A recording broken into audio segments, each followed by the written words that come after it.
Hey there, sleepy historians.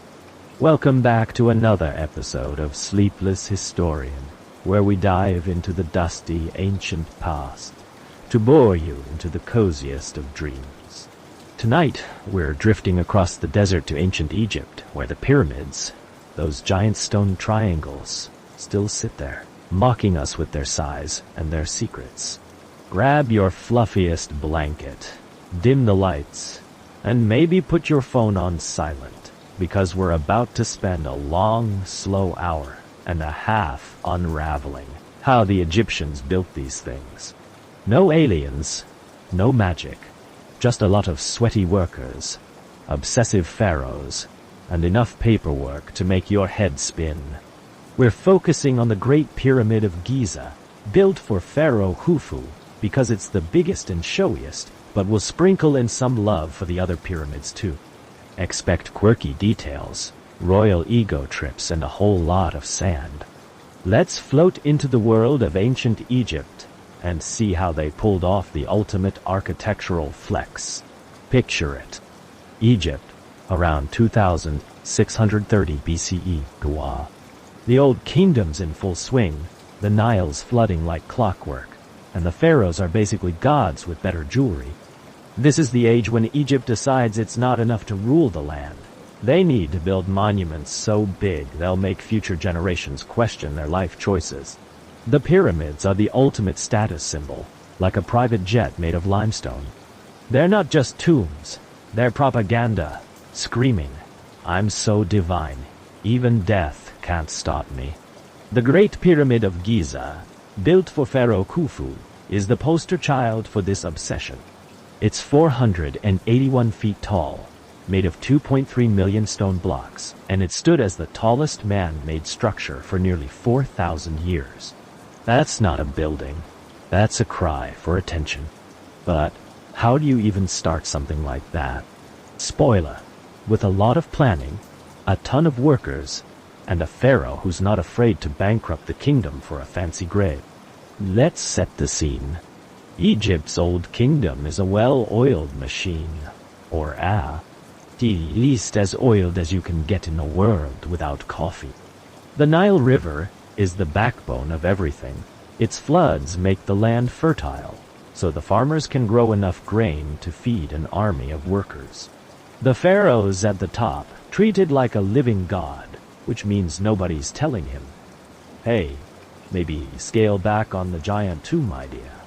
Below him are nobles, priests, and a whole bureaucracy of scribes who love their papyrus almost as much as they love bossing people around. This is a society that's figured out how to organize thousands of people to do backbreaking work, all while keeping the gods happy and the beer flowing. Because yes, ancient Egyptians loved their beer. It was basically breakfast, lunch, and a paycheck rolled into one. Khufu, our main guy, takes the throne around 2589 BCE, and he's got big plans. His dad, Sneferu, was no slouch in the pyramid department. Sneferu built 3 pyramids, including the Bent Pyramid, which looks like someone messed up halfway through and said, "Hey, good enough."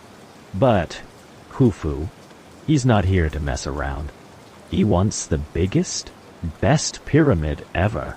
Because why settle for second place when you're literally a god king? The Great Pyramid's his legacy project, and he's ready to throw everything at it. Stone, labor, and probably a few royal tantrums. But building a pyramid isn't like slapping together an IKEA bookshelf. It's a logistical nightmare that takes years of planning before you even touch a stone. So let's drift into Khufu's world and see how this whole thing got off the ground. Khufu's probably in his 20s when he becomes pharaoh. Young enough to have big dreams, but old enough to know they're expensive. We don't know much about his personal life. Ancient Egyptians weren't big on royal biographies. But he was likely raised in a palace full of gold, incense, and advisors telling him he's the best thing since sliced bread. His mom, Hedephirs, was a queen with a serious jewelry obsession. Archaeologists found her tomb stuffed with silver bracelets and fancy furniture, like she was planning to accessorize in the afterlife. Khufu probably grew up watching his dad, Sneferu, build pyramids, thinking, I can do better. And he did, but not without turning Egypt into a giant construction site for 2 decades. The first step in building a pyramid, picking the perfect spot. Khufu chooses the Giza Plateau, just outside modern-day Cairo, because it's got a nice flat area, solid bedrock, and a great view of the Nile. Also, it's close enough to the capital Memphis that he can keep an eye on things without leaving his palace. The Giza Plateau's already got some history. Khufu's ancestors built smaller tombs there. But he's not here for a modest family plot. He wants a monument that screams, I'm Khufu, deal with it. The site's surveyed by a team of royal architects, who are basically the ancient equivalent of overworked engineers with too many deadlines. They use simple tools, plumb bobs, sighting instruments, maybe a water level, to make sure the pyramid's base is perfectly square. And it is. The Great Pyramid's base is leveled to within an inch, which is frankly annoying for anyone who's ever tried to hang a picture frame straight. Who's in charge of this madness? Probably Himiunu, Khufu's vizier, and maybe his cousin, because nepotism was the old kingdom's favorite pastime. Himiunu's the guy who takes Khufu's, build me a giant tomb idea, and turns it into a reality. He's like the project manager from hell, except instead of emails, he's sending papyrus memos to a small army of scribes. His tomb, right next to the Great Pyramid, has a statue of him looking smug, which is fair. He pulled off one of history's biggest construction projects. But Himiunu's not doing this alone. He's got a whole bureaucracy behind him. Overseers, accountants, and scribes who track every block, every loaf of bread, every worker's sick day. Because, surprise, building a pyramid takes more than just stacking stones. It takes organization, and Egypt's got that in spades. Let's talk about the stones, because that's where things get mind-numbingly impressive. The Great Pyramid's made of about 2.3 million blocks, mostly limestone, with some granite thrown in for the fancy bits. The average block weighs 2.5 tons, which is heavier than your car, and some of the granite slabs in the king's chamber are closer to 50 tons. Where do you even get that much stone? The limestone comes from a quarry right next to the pyramid. Convenient, right? Where workers hacked it out with copper chisels and sheer stubbornness. The granite, though, comes from Aswan, 500 miles south, which means floating it down the Nile on barges. Imagine the logistics. You're a scribe, trying to coordinate boats, workers, and a pharaoh who keeps asking, is it done yet? It's like planning a cross-country move, except your furniture's the size of a house, and your boss thinks he's a god. The planning phase alone takes years. Before a single block is cut, Himiunu and his team have to figure out how much stone they need, where it's coming from, and how to get it to Giza without sinking every boat in Egypt. They also need ramps, because you don't just lift 2.5-ton blocks with good vibes. The ramps are a whole debate among historians, because of course, ancient Egyptians didn't leave us a blueprint labeled pyramid ramps for dummies. Most likely they built a combination of straight ramps and zigzagging ones, made of mud brick and limestone chips, so workers could drag the stones up. Building the ramps is almost as much work as building the pyramid itself, and I bet the workers were like, great. We're building a road to build a tomb. This is fine. Khufu's not just sitting around watching this happen. He's the client from hell, probably micromanaging every detail while his advisors nod and pretend they're not stressed. Did he ever visit the site? Maybe. I like to imagine him showing up in a fancy kilt, squinting at the quarry, and saying, see, and you make it taller? Meanwhile, his family's probably dealing with their own drama. He's got multiple wives, because why have one when you can have a dozen? and a gaggle of kids who are all expecting their own mini pyramids someday. His mom, Hetepheres, is probably sending him passive-aggressive notes like, "Don't forget to gild my sarcophagus, dear." Royal family life in Egypt is less happy dynasty, and more everyone's plotting their own afterlife. The bureaucracy behind the pyramid is a nightmare in itself. Scribes are tracking everything: stone deliveries, worker rations, tool repairs. They're writing on papyrus, ostraka, broken pottery, anything they can get their hands on. The records we found, like the Diary of Mira, a logbook from a guy who hauled stones, show just how obsessive they were. Merer's like, Day 47, delivered 200 blocks, ate some bread, Nile's too muddy. It's the ancient equivalent of a spreadsheet, and it's mind-numbing. But this is what makes the pyramid possible. Egypt's ability to organize thousands of people, tons of materials, and years of work without anyone staging a revolt. Or at least, no revolts we know about. I bet there were some choice, cuneiform curse words scribbled in the workers' barracks. Speaking of workers, let's touch on them briefly because they're the real MVPs, and we'll dive deeper into their lives next time.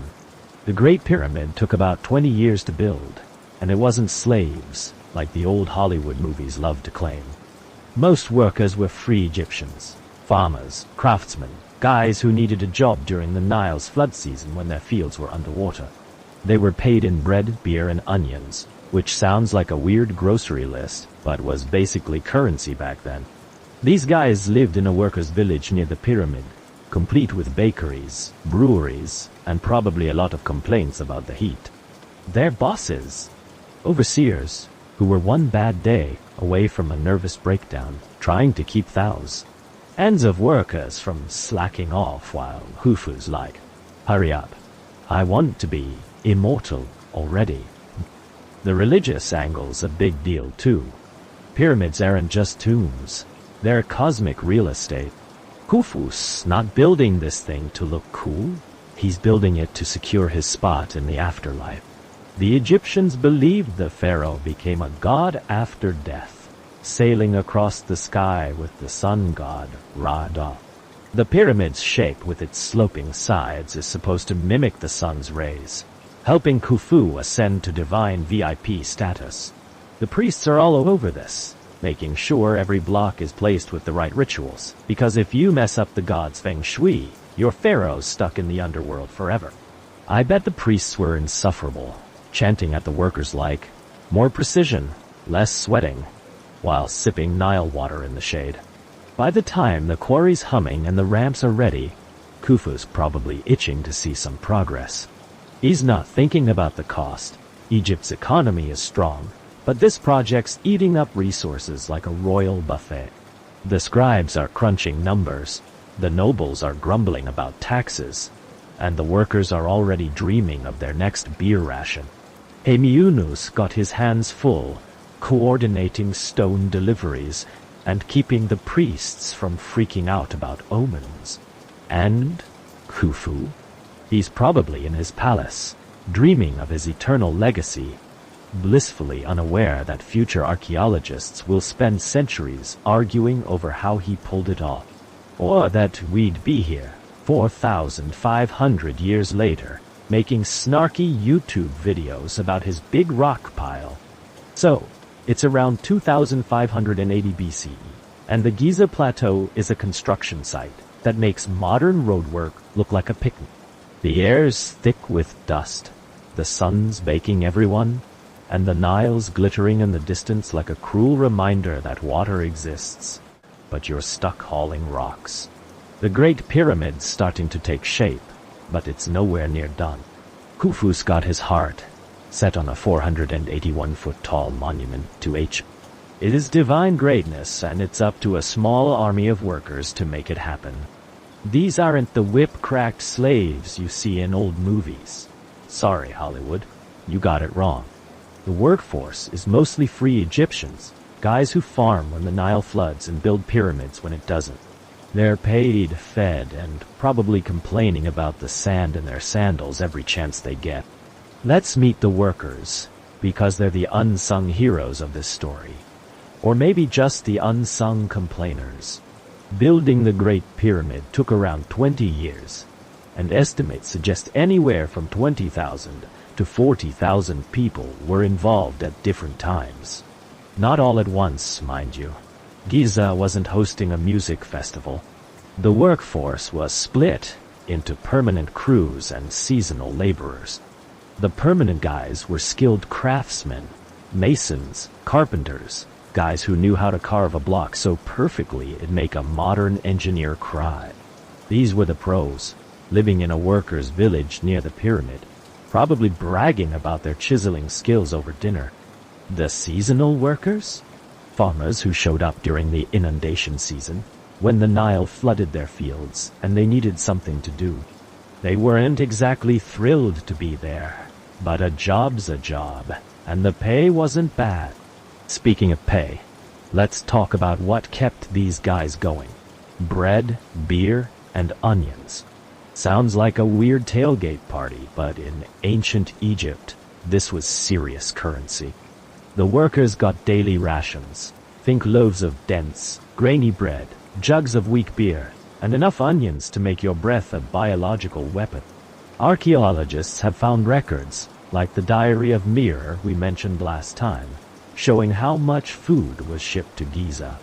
One papyrus lists deliveries of 30,000 loaves a day. A day?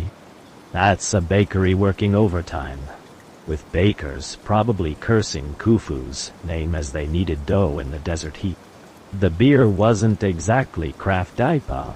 It was more like fermented barley sludge, but it was safer than Nile water and kept everyone hydrated. Onions?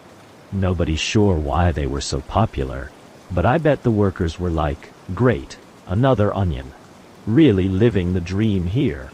The workers lived in a temporary village near the pyramid, a sprawling setup with barracks, bakeries, and even a hospital. Yeah, a hospital. Building a pyramid wasn't exactly OSHA-approved. Guys got crushed by stones, fell off ramps, or just sprained something dragging a 2.5-ton block. Archaeologists have found skeletons with healed fractures, so the Egyptians had doctors on site, probably muttering, "Next time, lift with your knees, idiot."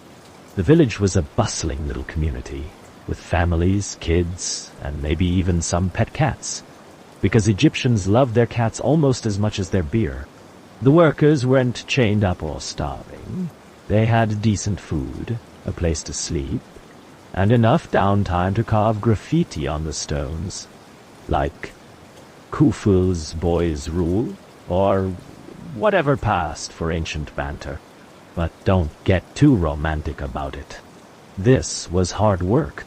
Imagine dragging a limestone block the size of a couch up a muddy ramp in 100-degree heat, with some overseer yelling, "Faster!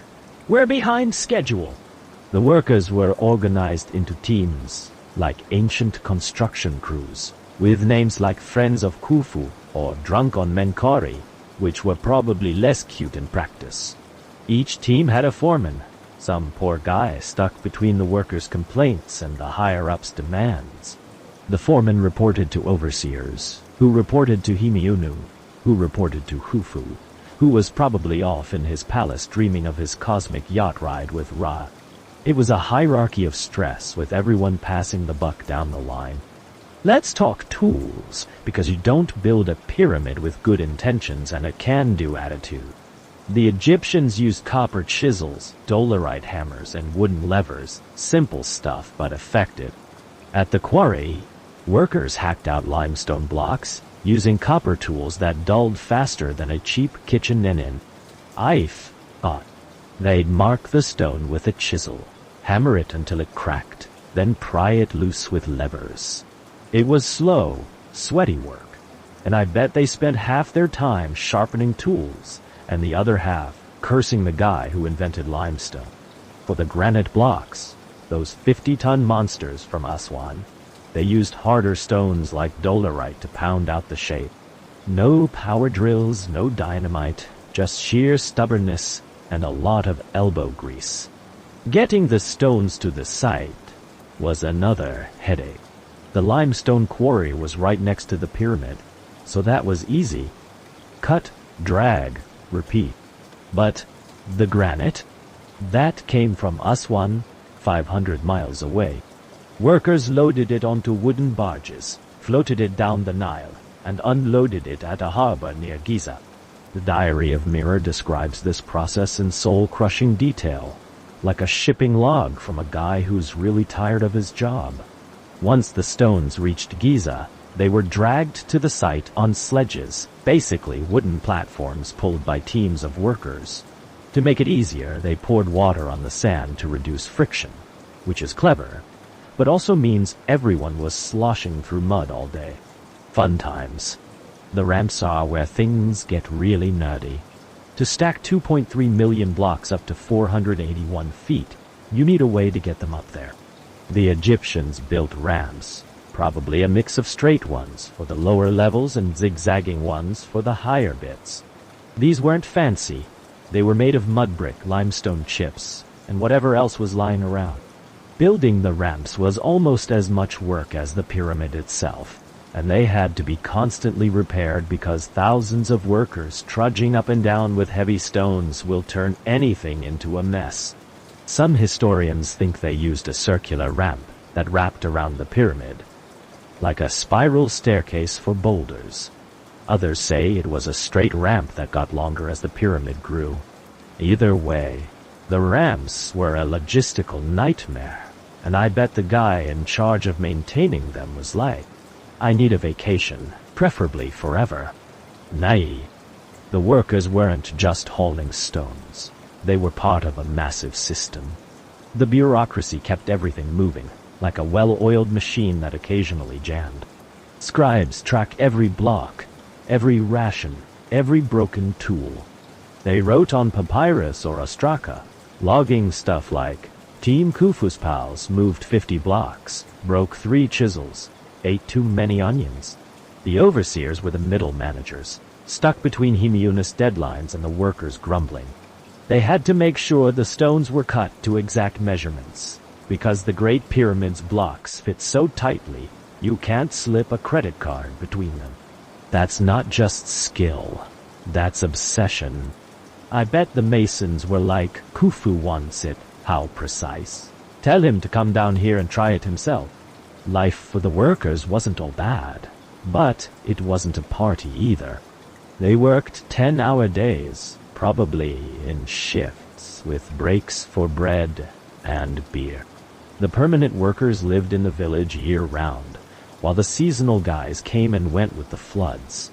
They slept in dorms, ate in communal kitchens, and probably swapped stories about that one overseer who never shuts up.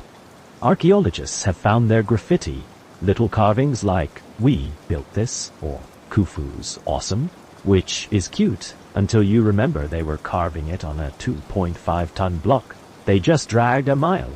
Some workers got buried near the pyramid, in modest tombs that show they weren't just faceless labor. They had names, families, and probably a lot of opinions about Khufu's big project. The religious angle kept everyone in line. The workers weren't just building a tomb. They were helping their pharaoh become a god. The priests made sure everyone knew it. Every block placed was a step toward Khufu's eternal glory. And if you messed up, you might piss off Ra himself. The workers probably didn't buy the hype completely, but they knew better than to argue with a priest holding a censer.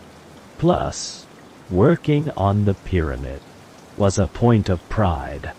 These guys were part of something huge, something that outlasts them all.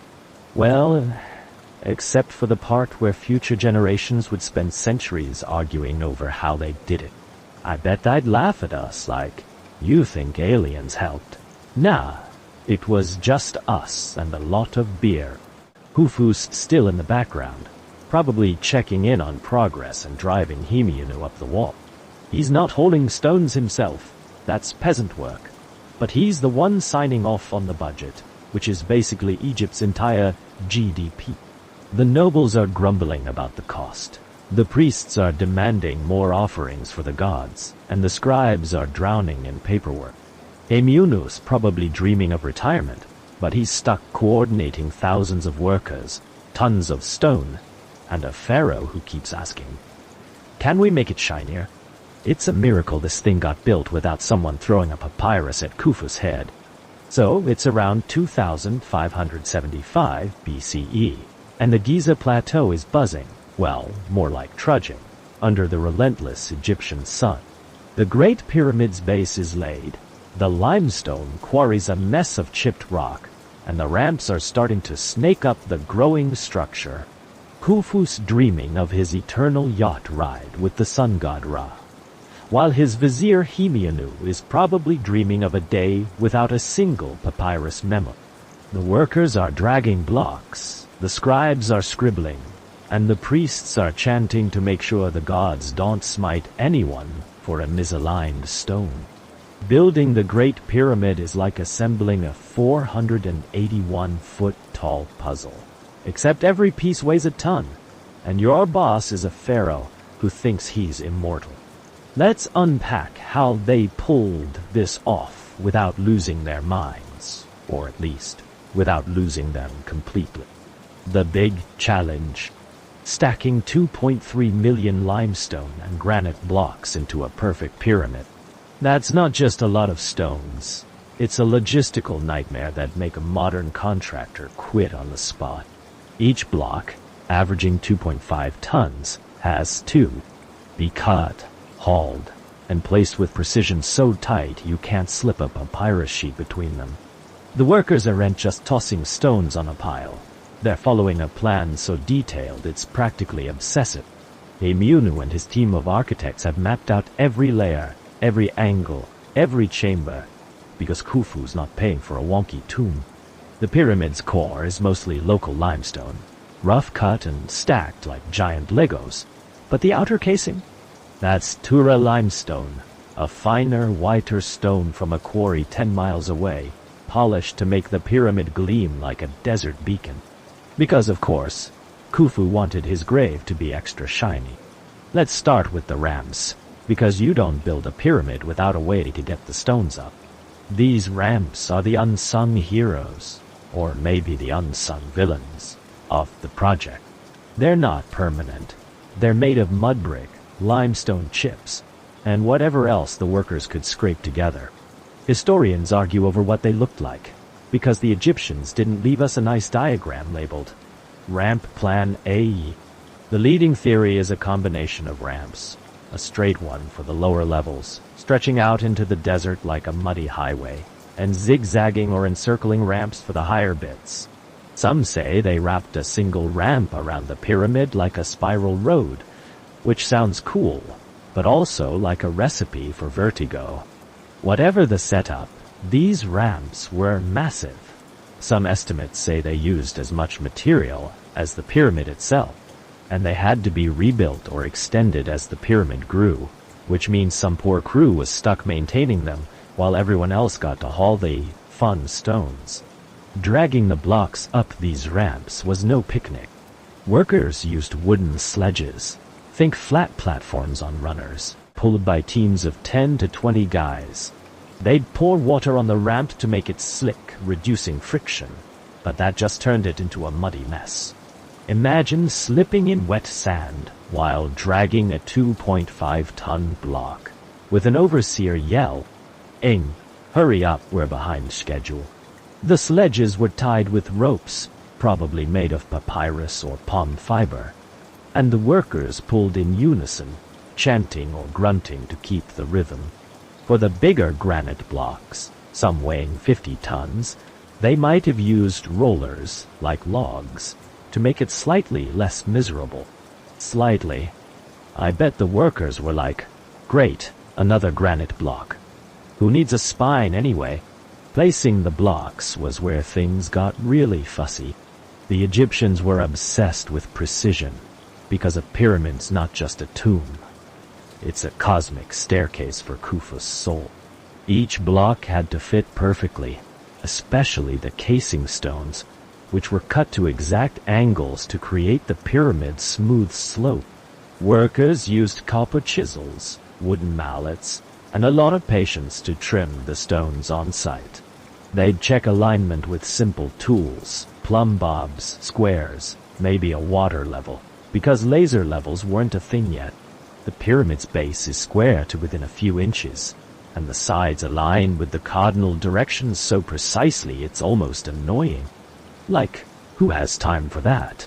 Apparently, Himyunu did, because he wasn't about to let Khufu's afterlife get derailed by a crooked corner. Now, let's float inside the pyramid, because the inner chambers are where things get weirdly ambitious.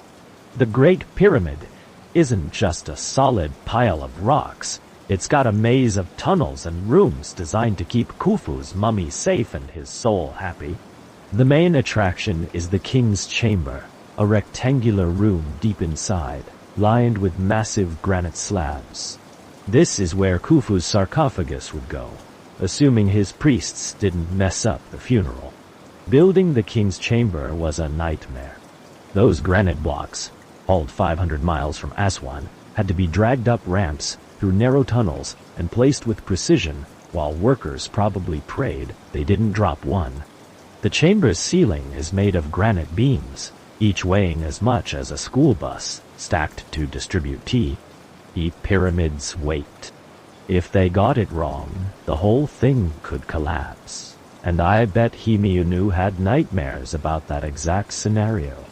Above the King's Chamber are the relieving chambers, 5 small empty spaces designed to reduce pressure on the ceiling. They're not fancy, but they're clever. And they're covered in workers' graffiti like Team Khufu Rocks, scratched in red paint. It's cute until you realize they were probably writing it in the dark, 300 feet inside a stone maze, hoping they didn't get stuck. There's also the Grand Gallery, a long, sloping corridor leading to the King's Chamber. It's got a fancy cobalt ceiling, like an upside-down staircase, and nobody's sure what it was for. Maybe it was a storage space for construction materials, maybe a ceremonial path for Khufu's soul, or maybe the architects just thought it looked cool. Either way, building it meant dragging the stones through a cramped, dark tunnel, which sounds like my personal version of hell. Then there's the Queen's Chamber, which, fun fact, wasn't for a queen. It's a smaller room lower down, possibly a backup or a symbolic space for Khufu's Ka, his spiritual double. The Egyptians were big on symbolism. Every chamber, every angle had to please the gods.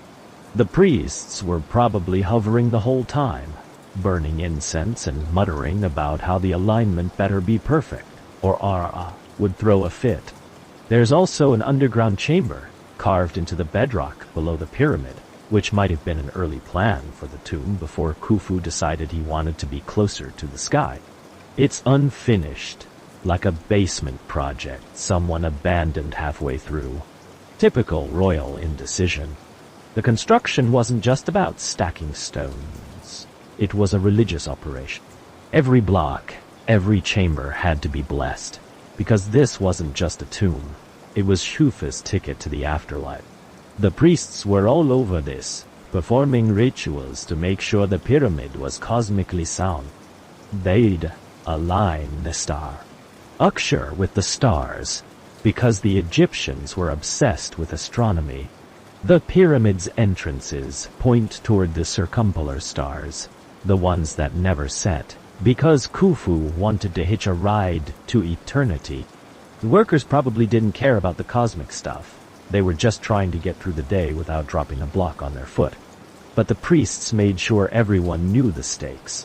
One wrong move, and the pharaoh's soul could end up wandering the desert forever. No pressure. The logistics were insane.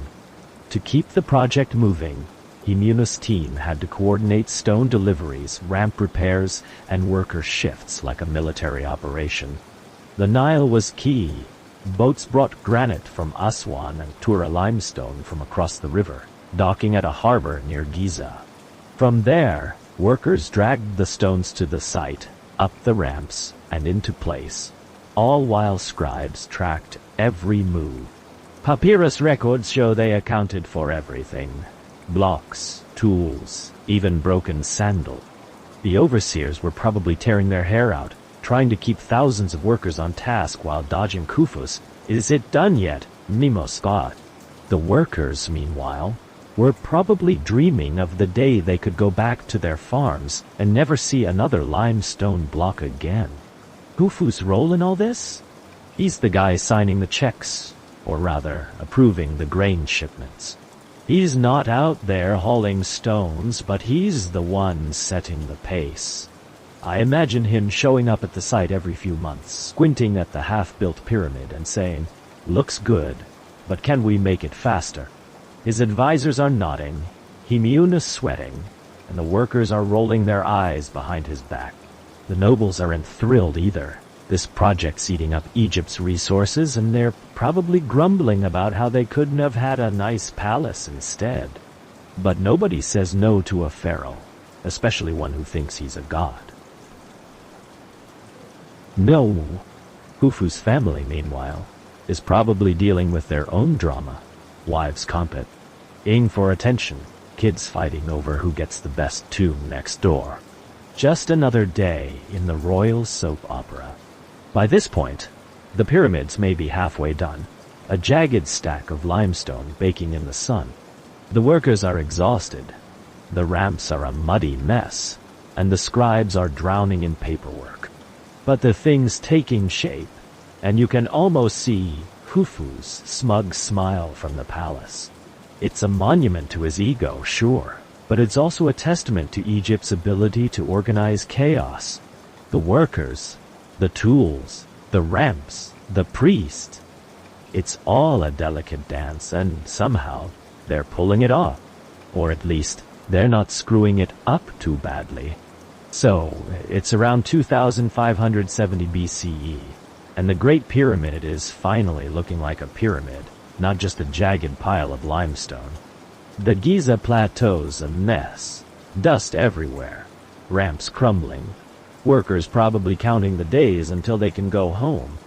The core of the pyramid is built, the king's chamber and grand gallery are done, and Khufu's probably pacing his palace asking, "Is it tall enough yet?" His vizier Himiunu is on his last nerve. The scribes are drowning in papyrus, and the priests are chanting non-stop to make sure the gods approve. The workers? They're exhausted, dreaming of beer and a day off. But the job's not over. There's still the outer casing to polish, the capstone to place, and a whole funeral to plan for a pharaoh who's convinced he's about to become Ara's best buddy.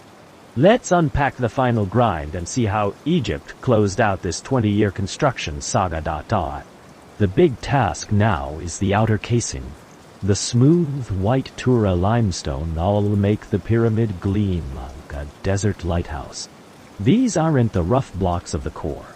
They're finely cut stones from a quarry 10 miles away, floated across the Nile, and dragged to the site. The workers have to polish each one to a mirror finish, because Khufu didn't just want a pyramid. He wanted it to blind anyone who looked at it. Picture a crew of masons, squinting in the sun, sanding limestone with abrasive stones and cursing every time a grain of sand gets in their eyes. The casing stones are cut at precise angles to create the pyramid's 51.5-degree slope, because apparently Khufu couldn't settle for a nice round number like 45 Tau. The precision is ridiculous. You can't fit a knife blade between the blocks, which is the kind of flex that makes modern engineers jealous and workers miserable. Placing the casing is a whole ordeal. The workers start at the bottom and work their way up, fitting each stone like a giant jigsaw puzzle. They're probably using the same muddy ramps they've been trudging up for years. But now, the ramps are higher, narrower, and even more annoying. The casing stones aren't as heavy as the core blocks. Some are only a ton or two. But they require finesse, not just brute force. The masons use copper chisels and wooden levers to nudge them into place, checking with plumb bobs to make sure everything's perfect.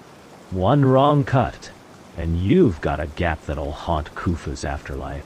I bet the overseers were like, if I hear one more priest complain about alignment, I'm quitting. But they don't quit, because nobody says no to a pharaoh who thinks he's a god. Then there's the capstone, the pyramidion, the little pointy block at the very top.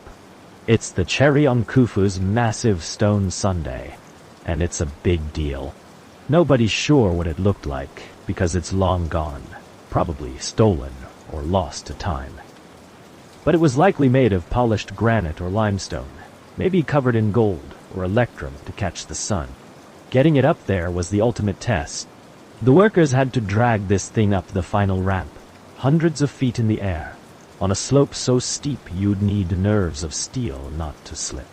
Imagine the guy at the top, tying the ropes, thinking, if I drop this, I'm never getting invited to the afterlife.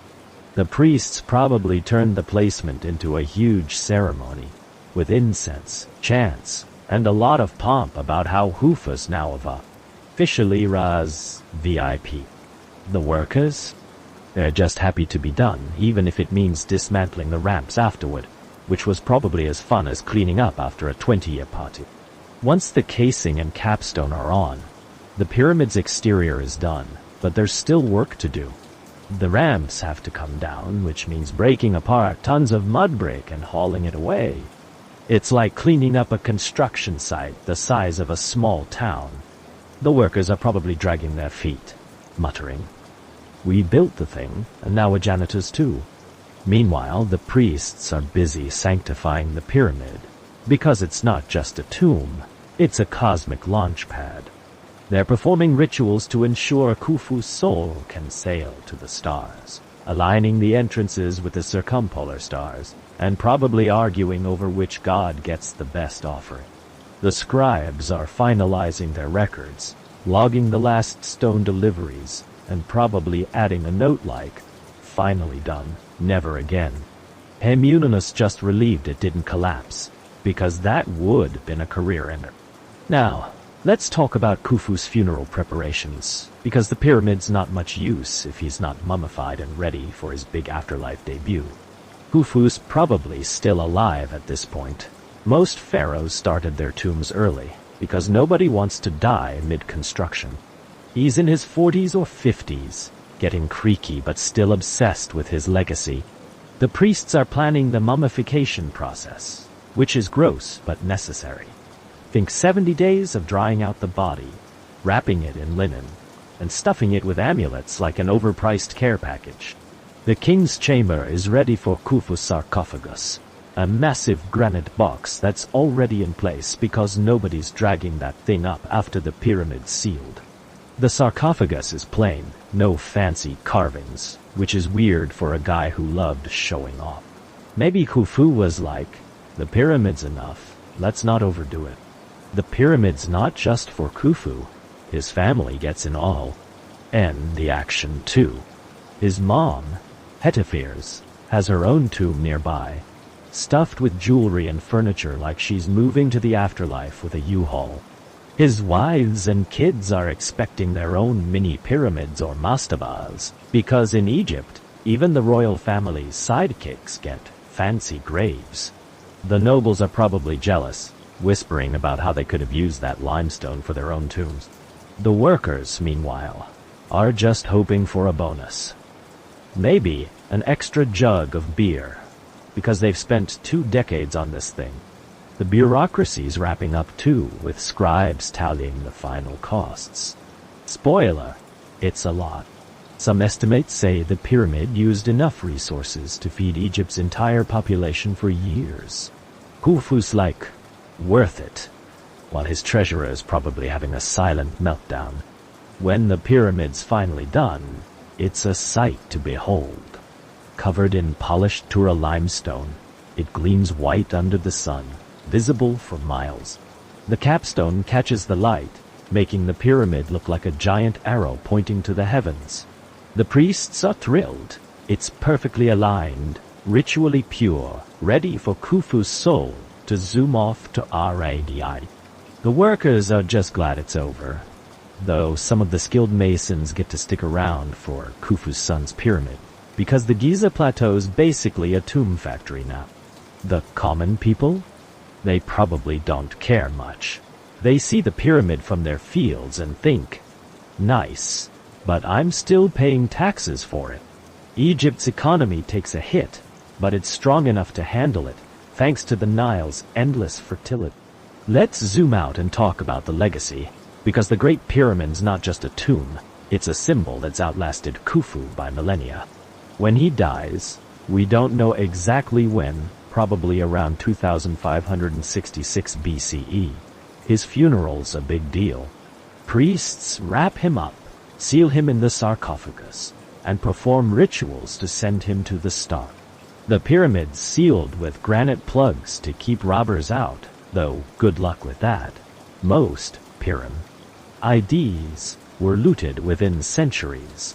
Khufu's soul, if you buy the Egyptian hype, is off sailing with Aura, while his body's left behind in a stone box. His successors, his son Dedefri and grandson Khafre, build their own pyramids nearby, but none match the Great Pyramid's size or ambition. It's like Khufu set the bar so high nobody could top it, and they didn't even try. The Great Pyramid's legacy is complicated. For ancient Egyptians, it was a testament to their power, their religion, and their ability to organize chaos. For later generations, it became a wonder of the world, one of the few still standing from the ancient lists. The Greeks, like Herodotus, visited it 2,000 years later and were like, wow, that's a lot of rock. They spread stories about slave labor and tyrant pharaohs, which we now know is mostly nonsense. The Tura casing stones were stripped off in the Middle Ages to build Cairo, so the pyramid's not shiny anymore. Just a stepped, sandy relic. But it's still there, stubborn as ever, while Khufu's name lives on in every history book and conspiracy theory. What's the takeaway from this 20-year grind? The Great Pyramid is a monument to human ingenuity, sure, but also to ego and obsession. Khufu didn't just want a tomb. He wanted to be remembered forever. And he got his wish, even if it meant bankrupting his kingdom and working thousands of people to the bone. The workers with their bread, beer, and onions made it happen, not because they loved Khufu, but because it was their job. Hemiunu's bureaucracy kept it together, somehow, despite the chaos. The priests turned it into a cosmic mission, because nothing says eternity like a 481-foot triangle. It's a story of stubbornness, precision, and a pharaoh who thought he could build his way to godhood. So, as we drift away from Giza, imagine that gleaming pyramid under a starry sky, its capstone glinting like Khufu's smug grin. The workers are back in their villages, the scribes are filing their last reports, and the priests are chanting one last time. Egypt moves on, building more pyramids, fighting more wars, worshipping more gods. But the Great Pyramid stays put, a silent reminder that even the biggest dreams turn to dust, or at least to sand. We're still talking about it, still arguing over how they did it, still marveling at a civilization that turned a pharaoh's ego into a wonder. And that's enough to send you off to dreamland, wondering what those workers would think of us, gawking at their handiwork 4,500 years later. And that's it, folks.